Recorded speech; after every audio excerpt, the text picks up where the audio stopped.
Hey guys, it is Friday here in West Virginia, so we're going to do our Free It Friday video, and as soon as we free it, we're going to remove the tampos. I actually ordered 2 of these, and the guy only sent me 1. It was a bad eBay experience, but luckily he admitted he only sent me 1 and refunded for the second one, but it kind of sucks because I was trying to combine shipping. I wanted to have one of these like this with the Mello Yello tampos on it, because it kind of gives me that Days of Thunder feel. If it was like a Craftsman truck, or I don't even know if it's still called Craftsman truck, I don't think so, but anyways, yeah, it just reminds me of that, kind of. All it needs is a number 42 on it somewhere. But I wanted to get one and remove all the tampos too, so I figured buying 2 from the same seller would save me on shipping at least, but he only sent me 1, and it's kind of disappointing. But I guess I'll just have to take the tampos off of this one because I'd rather have a bright yellow one than a tampoed up one. So, anyways, this is your new 1976 Dodge Adventure 150 Custom. And it is identical pretty much to the purple one from the first auto hauler set, and the red model kit, and the like neon green one that was in the 6 piece set, although they were individually packaged. I think you guys know the one I'm talking about. It looks identical to them, except it don't have the black tail stripe, but it'll look good setting with those, with just plain yellow. So anyways, this guy does have a chase variant, and he is limited to 9,250 pieces with 750 chase pieces. Not a huge amount of them were made. So let's get him off, or not off, but out of the package, because these are clamshells. You don't rip the blister off, you kind of cut them open, and I always do mine from the back in case I want to redisplay them. And really, there's nothing to talk about on the package. It just has Mello Yello on it, the world's fastest soft drink, and where to find M2 Machines online, and all your copyright stuff. So, nothing really that spectacular. So, here he is in the nice acrylic display case. And let's get him out of there and take a closer up look. Looks good. Has those turbine style wheels. That's what I like to call them. They kind of remind me of the wheels and tires from the General Lee. I know they're a little bit different, but still has that nostalgic look to it.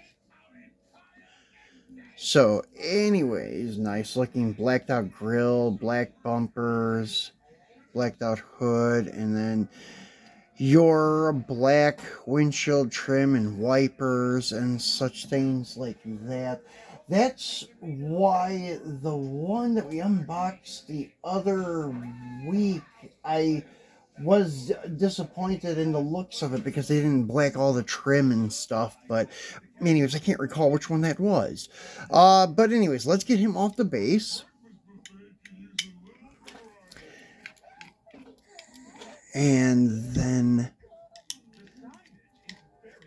we'll get to removing these tampos. And it'll kind of be similar to the last video, but I'm going to try to do some of this on camera so you guys can see what I'm doing.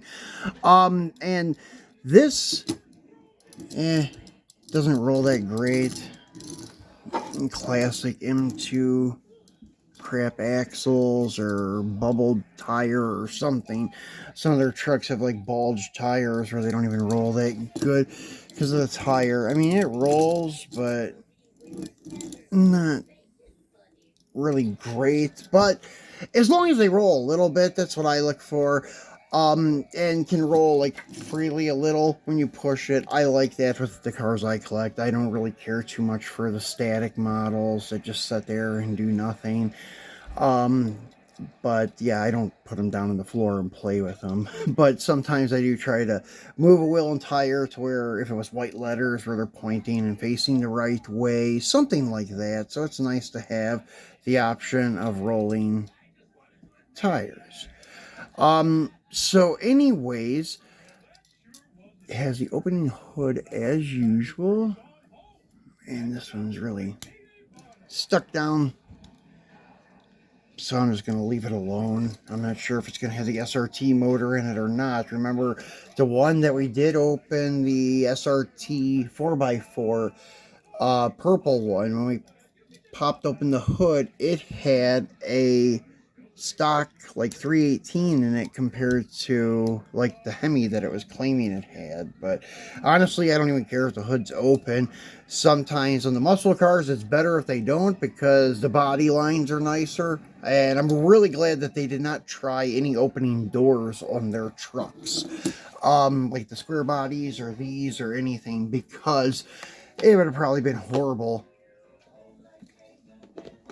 I know some of the 50s trucks that they have, they don't look so good with the opening doors. Sometimes they don't close or open well. So here's what I use for the tampos. Regular nail polish remover and Studio Selection. It comes from Dollar General.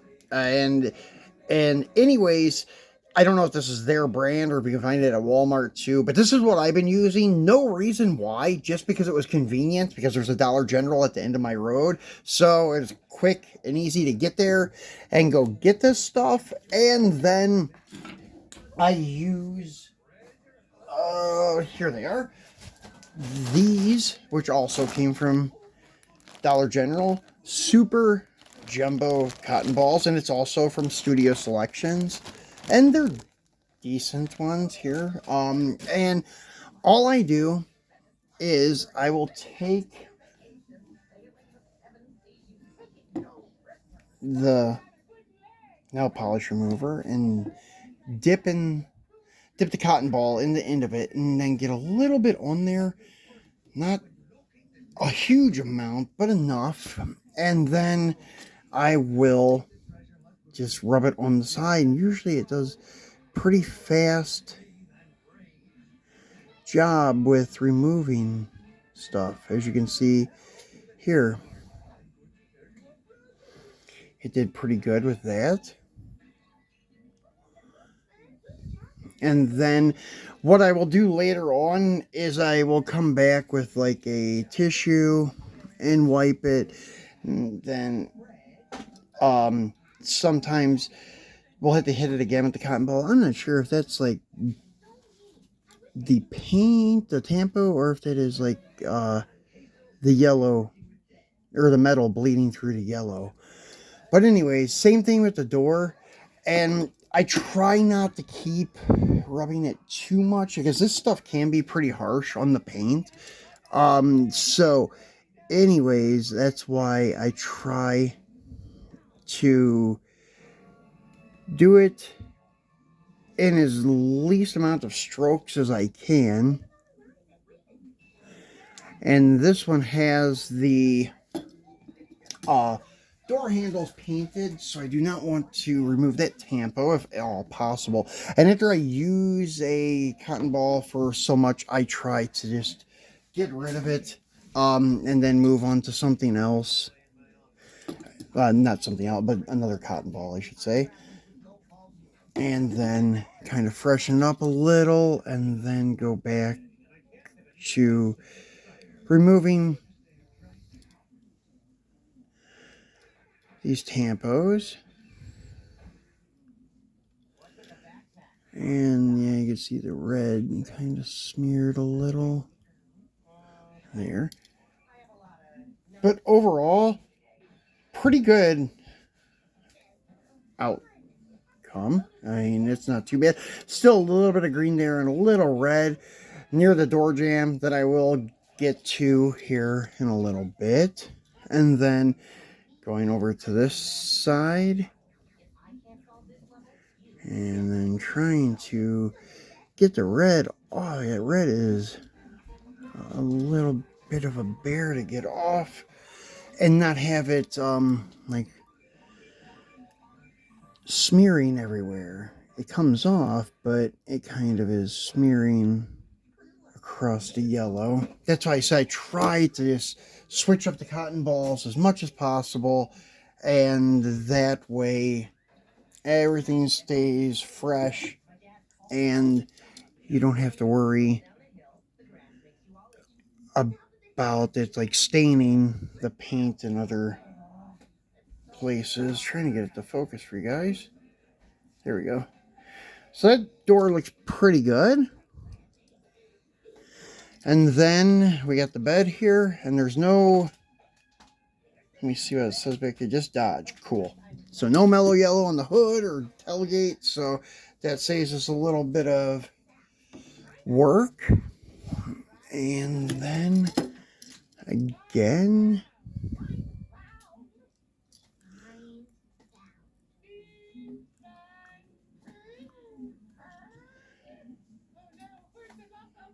and that's pretty much it. They're off. And then what I do is then I will go and just kind of try to touch up any area like here, and see, let me lower this down just a hair and see if that's like the yellow paint is too thin there, or if that is like a green smear. Oh, cool. It was just a green smear. So that's basically what I do. I just go around and look and see if there's anything I need to touch up. And then, like here on the door, I don't want to hit that emblem of the Hellcat too much.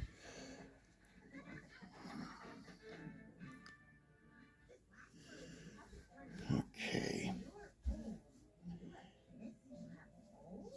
Yeah, that looks pretty good. Looks like it's all off for the most part. Then I will go and go over the car with some wax. I just have this, the label came off. This stuff is like super old. It's like 10 years old, but it's turtle wax. It's just, and it's pretty good stuff. It's like carnauba wax, so it works pretty good. I just coat the places that I removed the tampos with this stuff. That way, the paint will be treated in case there is like any harmful stuff, residue left on it. That wax will get it off instead of just wiping it clean with a rag. So that works pretty good. And that's pretty much it, guys. I know you guys were disappointed with our Coca-Cola video, so that's why I wanted to do this one for you and show you it's really pretty easy, and then show you the stuff that I use. Basically just cotton balls and nail polish remover from Dollar General and some basic tissue. This is, if you want the brand, it's Angel Soft tissue. I don't think it makes a difference to me anyways. I know some guys are very picky about what paper towels they use and what toilet tissue or Kleenex or whatever that they use to wipe the car with. I'm not. I just try to find something that works well, that you don't have to hit with it so many times, keep going over it, because sometimes that will cut through the paint if you're using this nail polish remover. And then another thing, if you're using like more abrasive like tissue and so, there's a chance you could scratch the paint too if you're rubbing on it a lot. So using stuff that's softer will save you that worry, that you don't have to worry about it scratching the crap out of the clear or the base paint or something. So yeah, I like it much better. And probably in a week or so, I'm going to do a video on all of my trucks together so you guys can see them. I've got almost every single Dodge truck from M2, this first gen truck, except for the club piece and the new model kit. The new model kit, which looks identical to this O'Reilly's exclusive.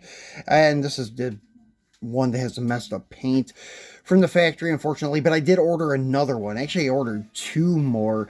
But yeah, I'm going to customize one, slam it on the ground, and have the 4x4. Then I have a couple of Ram Chargers coming, and I'll do unboxings on those. And I have a Hot Wheels Power Wagon, the 70 Power Wagon, a nice one coming up. And I'm going to unbox all of those for you. And then in another video, we will do a look at all the trucks that I have. That will range from the year 1970 to 1993. But most are going to be between 72 and 79 from M2. As I said, I think I have every single one except for that model kit and the club piece after they all arrive. And I was hoping to have the uncustomized version of this to go in the case, but the guy forgot to send it. Oh well.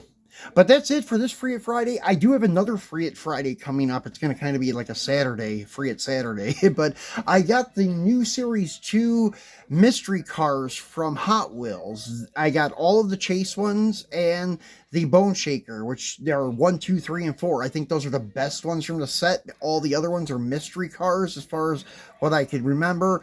I will unbox those tomorrow for you guys in a video, so tune back in tomorrow to check that out. Thanks for watching, guys, and enjoy your Friday night.